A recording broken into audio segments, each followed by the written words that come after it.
Hello, my name is Hailee Handel, and I'm the coordinator for High Impact Practices and Study Abroad here at Seminole State College. Today we'll be reading The Words You Keep by Erin Stewart. I'll be reading pages 231 to 252 or chapters 31 to 35. My fingers find my still healing scabs in my sleep. I wake with blood caked on my stomach and a pounding headache. When the sleeping pill finally kicked in, it hit me hard. So even though I slept for the first time in weeks, my body aches and my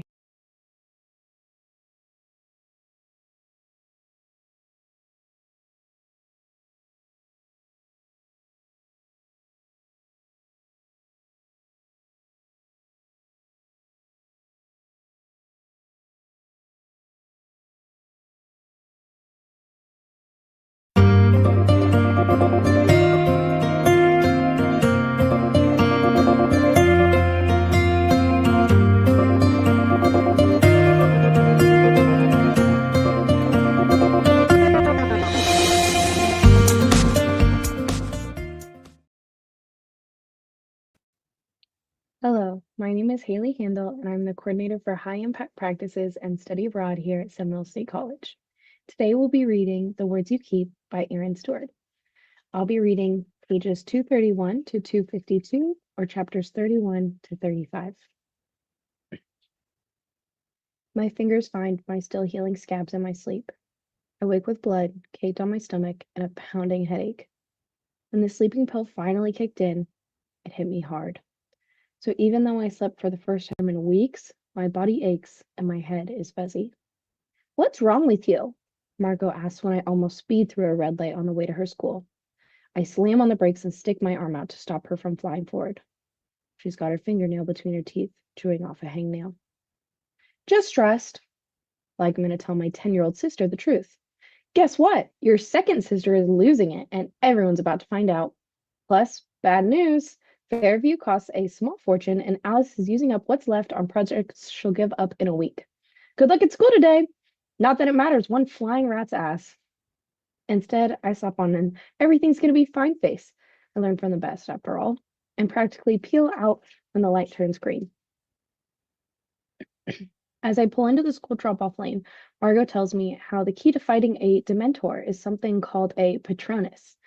Alice does seem better, but we need a plan, she says, just in case the Dementors come back. Without thinking, I tilt my head back on the headrest and I groan. Margot, enough with the Hogwarts! My regret is immediate, as it is the hurt on her face. I'm sorry, I didn't mean that. It's just, let's talk about it after school. If you have time, she says. I know you're busy. She hops out of the car and slams the door behind her. I don't even see Micah coming. I'm lost in my thoughts as I walk the hallways when he comes out of nowhere, grabs my shoulders, and pushes me through an open door. I catch a flash of his smile before he slams the door behind us. This is it, isn't it? I say in the darkness, which is can't even see your hand in front of your face, black. This is the part where you kill me. Micah laughs. I tune into the sounds around me. His breathing, the sound of a boiler hissing nearby. Where are we? Janitor's closet. I don't think we're supposed to be in here. As if there aren't enough rumors about us flying around already. You didn't message me back last night. I know, No worries, he continues. It's better this way. I can tell you in person. Tell me what? What's going on, Micah? You're freaking me out. He inhales deeply and takes my hand in the darkness, rubbing the side of my palm with his thumb, his touch setting my skin on fire. Artistic indiscretion, I say, whispering now because whatever is happening here has sucked all the air out of my lungs. He moves closer to me, and my heart speeds up like it did on the cliff, dancing with him in the art exhibit, like it does when we're together, no matter how hard I try to deny it. Not this time. He erases any space between us. A few days ago, I told you to stop hiding, but I've been hiding too, because I'm scared to say how I really feel. because I don't know if you feel the same, and we both know I've been wrong before, but I think you do. And what is all this about, this whole project of not facing your fears, putting yourself out there? I guess what I'm trying to say is, I know you're scared, and I'm scared too, but I also know that if you let the world see the real you, they'd love her, myself included. Heat rushes to my face. You did not just confess your love for me in a janitor's closet. I did not. His black curls graze my nose. I confessed that I know you. He takes my other hand in his and pulls me closer, and I let him. And our hands are intertwined, and I can't see him in the darkness, but I've spent enough time trying not to think about him to know the curve of his jaw and the exact location of his lips. And he's holding me against him, chest to chest, cheek to cheek, and he smells like pencils and paint and beach and sunshine. You know me? My pulse speeds up as his breath warms my face. I know you can rock a planner like nobody's business. He presses his lips to my forehead softly. That you want to take care of everyone? He brushes his mouth down my cheek. That you have a lot to say, even if you're scared to say it. My other cheek. And you want to be perfect. My nose. And you're funny. His breath traces down my jaw. And smart. And already. He pauses, his hand under my chin, his thumb pulling down my bottom lip slightly. Perfect. He's gonna kiss me. I know this as surely as I've known anything in my life, and all the misgivings about him, about us, give way to the feel of his breath on my skin, and the roller coaster drop feeling lurch inside me as he leans in. And for all of 2 seconds, my mind is quiet, outscreened by the sound of 1,000 explosions erupting in my chest, my mind, and every nerve ending. His body presses into me, and his hands wrap around my waist. He tugs me even closer to him, his fingers hooked into the top of my jeans, and the tips of my fingers grave my skin. The skin you picked in your sleep. He'll feel the scabs. What if he's not okay with all your secrets? And just like that, the monster worms back in. What are you doing? More rumors is not what you need right now. Are you seriously this much of an idiot? This is not part of the plan. I pull away. I'm sorry, I can only vaguely see the outline of Micah, but I can hear him exhale. Hear him take a step away from me, too. He swears under his breath. Such an idiot, he whispers. No, you're not. You're what, Lily? Because I thought I do, I just can't. Can't what? His voice is louder now with an edge I'm not used to. What is it? What are you so afraid of? Everything. Everything. What if I lost focus for 1 millisecond? I'll let everyone down, and my crazy will be out there, real, clear, and large and undeniable. This, I gesture between us, but he can't see me. Us, the contest. I can't do any of this, Micah. I've been trying to tell you. The silence in the darkness is unbearable. After an eternity, Micah speaks. Are you more scared of people knowing the poetry is yours? Or that you have feelings for me? Why did you let it get this far? You don't get it, Micah. I'm the good one, the one who holds everything together. It's one thing to write these poems at night when no one can see me. No one can know these are my thoughts. You've seen what they do to people in the underground. Who cares what they think? I care, Micah. I care. Aren't you listening? None of this is part of my plan. And now I find out I need to win the summer sponsorship more than ever. But winning it means that, Dad, everyone will know I'm a mess. And I just should never have done any of this. I've worked too hard to hold on to everything together. And if people know about me, about my poetry, about us, I'll unravel. And so will my family. It's just not as easy for me as it is for you. Even though I can't see him, I feel him pull farther away from me. Feel the space between us grow wide. You think any of this is easy for me? Having you ignore me in the halls? Like we're super secret friends no one can know about? His voice wobbles. Reading what they write about me on the underground? Hearing what people say about me every single day? But it's different for me, Micah. People like you, I'm sorry. People like me? That's not what I mean is, it's pretty clear what you meant, Micah says, his voice like poison in the dark. I hear his hand turn the doorknob. Wait, I say. This is coming out all wrong. I just mean this is serious for me. I don't have time. He throws open the door. The light floods the room, illuminates the sharpness in his face that's turned him into someone I barely recognize. But worse than the anger in his clenched jaw is the hurt in his eyes, the hurt I'm causing. You know, they say when people show you who they are, believe them the first time, he says with his eyes dead level with mine. So really, this is my fault. And you know what? I don't have time for people like you. Chapter 32. Mike is gone. He's not at lunch with the artists in their usual corner of the courtyard. I watch the door, willing Micah to walk through it. I imagine how I'll run up to him and tell him he's right, and I'm ready to tell everyone that the poetry is mine, their judgments be damned. And he'll be so proud of me, and maybe I'll be a little proud of me too, and our classmates will hoist me onto their shoulders and parade me through the halls shouting, "Hooray, Lily Larkin, poet laureate of Ridgeline High." Of course, none of that happens because A, this is high school and no one applauds hypothetical epiphanies, and B, I've screwed everything up. Lily Larkin, destroyer of happiness.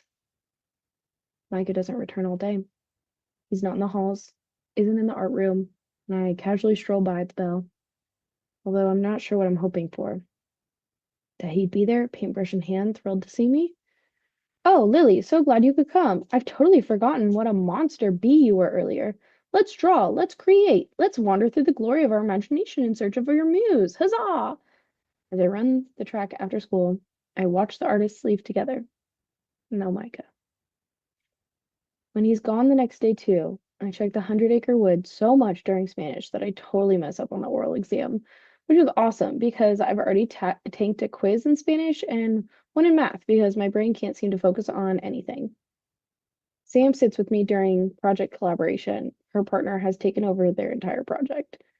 I don't have time for it anyway, so if she wants to do all the work, fine by me, she says, nodding to her partner, who is painting some sort of modernist piece with sharp angles and bright colors that makes absolutely no sense. The other artists see me looking and whisper to each other, "Did you hear what she did to Micah? Total cock tease. Don't know why he's into her anyway." Her? Isn't that hilarious? Principal Porter is here too, talking hotly in the corner with Gifford and Friedman because people have started writing on the actual walls with permanent markers since the paper in the lobby is running out of space. Before he goes, Porter gives the class a stern warning about taking things too far. "While I wouldn't dream of interfering with the artistic process," he says with a look towards Gifford. Then I swear he looks straight at me and I scrunch down in my seat. "Acts of vandalism in any degree will not be tolerated, and our security cameras don't lie." He totally knows it was you. Even if you don't turn in the project, everyone could still find out. I breathe in and out, like Stacy taught me, trying to unravel the knot of nerves in my stomach. Freaking Damon takes it upon himself to sit on the other side of me after Porter leaves, a smirky grin on his face. "So where is Senor Loco? Suicide watch?" I burn holes into my paper, staring at it so hard, wishing he'd go away. When he doesn't, I reply without looking at him. "Seriously, Damon, are you in some sort of competition to insult the most people with the fewest words?" "What can I say?" He leans back, getting too comfortable in the chair next to me. "Your boyfriend just brings it out of me." "He is not my boyfriend. Not your anything." "Not what I heard," he says. "Well, you heard wrong." Damon leans in closer, but talks louder. "I heard you two were getting cozy in the janitor's closet." Sam's eyes shoot to me. "It was about the project." My words come out shaky. My face burns and my heart flip-flops in my chest. I breathe in and out, trying to stall the panic. Damon smirks again. "Right." Then, with fake concern, he adds, "Just be careful. That guy's a menace." I slam my notebook shut. Mercifully, the bell releases me and I shove my books into my backpack and wait for Sam outside the classroom door. Is it true? She says as we walk side by side down the crowded hall. We search for Micah, hoping to see his neon in the air in the sea of normal. Is what true? What Damon said. Damon's an idiot. Micah is not a menace. Sam opens her locker and chucks her book in so forcefully that killing against the back. Not that. She pulls her violin out just as violently. About you and him in the closet. No. Well, yes. Sam closed her eyes in exasperation. Magnetic poetry on the locker next to her says, dance in the rain, sing in the sun. So, which one is it? Yes, we were in the closet, but it's not like. She puts up her hand to stop me. You know what, Lil? Forget it. You don't want to share anything with me? Fine, don't. But you can't have it both ways. She slams her locker, hoists her backpack on, and looks me square in the eye. Either we're best friends, or we're not. Do me a favor, make up your mind. Ridgeline Underground, 315 likes. Anyone else hear that Micah Mendez got suspended? 112 comments. Yeah, for stealing art supplies. For banging a girl in a janitor's closet. I think it was Lily Larkin. No way. Chapter 33. The rumor spread like an ever-evolving virus through the student body. Sam basically ignored me for 2 days, and Micah doesn't resurface at school. They're both sick of your crap. In the lobby, the word wall is still growing. People adding their stories every day. But in the 100-acre wood, silence. I reread our last message thread. I don't type anything new. The last thing he wants is to hear from me. He'll just end up hurting him more. He'll be better off without you. I fall asleep each night. Thank you, magic little blue sleeping pills. Replaying the way Micah looked at me in the closet, trying to understand me. But he can't. I don't even understand me. And each morning, I wake up to Alice going nonstop between her YouTube and redecoration projects. I mentally add up all the money that she's spending. Good morning, sleepyhead, Alice says one day, crouched by the baseboards of our room, armed with a spray and fat roller towels. Well, what's with the cleaning blitz? I ask as she attacks the baseboard with a towel. I was going to start painting, or at least do the perimeter, but then I saw how nasty these baseboards were. Like, so gross. And I can't redecorate until this place is clean. Like, really, really clean. What time did you go to bed last night? I ask. She pauses, like she's doing a quadratic equation in her head. I think I lay down for a little bit, but I honestly don't know if I ever actually slept. She launches into a description of her latest video of her YouTube channel, interviews and retrospectives, and maybe even a tour of Fairview. If they'll let me. I bet they'll let me. Don't you think? Her words spill out so fast and furious that I can't keep up. Partially because she's jumping from idea to idea, but partially because my own brain is elsewhere. Have you heard from Micah lately? I ask, changing the subject and trying to sound like I didn't stay up half the night imagining worst case scenarios involving cliffs. Like he'd do that over you. Alice shakes her head. No, why? He hasn't been at school. I wouldn't worry too much. He does this sometimes. Does what? Disappears. At Fairview, we call it his depression cave. Just give him time. She looks at me like she's waiting for something else. So what do you think? About? Are you even listening? My video idea. She points to a series of post-it notes on the wall. I had to start writing them down just to keep track. Bright pink of the post-it notes, lined on the wall like they used to be before the night of the bathroom floor, makes all my other thoughts stop cold. When did this start again? Are you feeling okay? I ask, eyeing her cautiously. Never better. Is she wearing the same clothes as last night? How long has it been since she slept? Oh, that reminds me. She jumps up to get something from her desk. I found this under your bed. She carries the box over to me and flips open the lid, revealing all the razors and pencil sharpeners and various don't let Alice hurt herself paraphernalia I hid away. She stares at me, waiting for an explanation. I was Terrified, she hands me the box as I stammer for words.